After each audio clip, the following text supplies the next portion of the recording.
50 years ago today, this is what the West Side looked like. That after outrage and riots erupted a day after Martin Luther King Jr.'s assassination. CBS 2's Dorothy Tucker reports on the North Lawndale community that has struggled to recover, but is not giving up.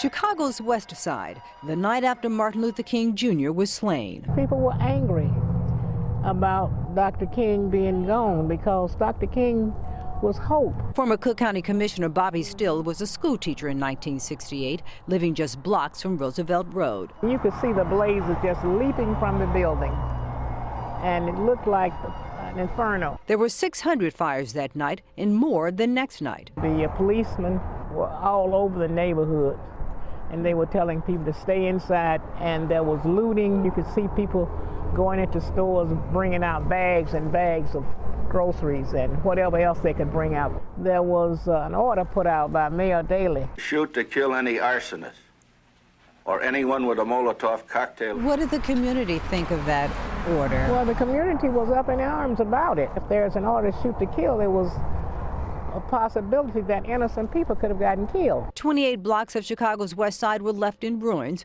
More than 200 businesses along Madison, Roosevelt, and 16th Street were destroyed. Today, the community is still littered with vacant lots. There's been no real economic development in over 50 years here. Rodney Brown is one of 300 community and business leaders who are joining forces to revitalize North Lawndale. They know others have tried before. This time, it's going to be done by the community. It's not going to be done by somebody that got sent here or somebody that just happened to have a financial interest in it. This time, Dorothy, it has to take place. I grew up in North Lawndale. From our third-floor porch, as far as I could see, the sky was a bright orange. The smoke was so thick and black, we could taste it. We were so close, I could hear the glass from the windows exploding from the heat.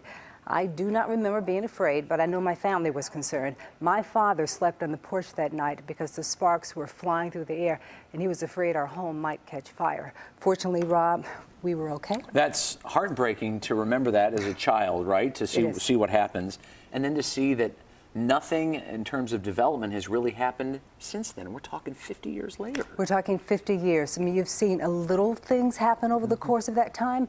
But again, you know, you go back today, you compare to what it was, and there's so many vacant lots. But there's hope. You know, this group of people that I spoke with today, I really think they're going to make a difference. They really are committed. And I like the idea because it's not necessarily people with financial interest. It's people that are from there. They're going to build that thing up, right? Yeah, exactly. All right, Dorothy, thanks.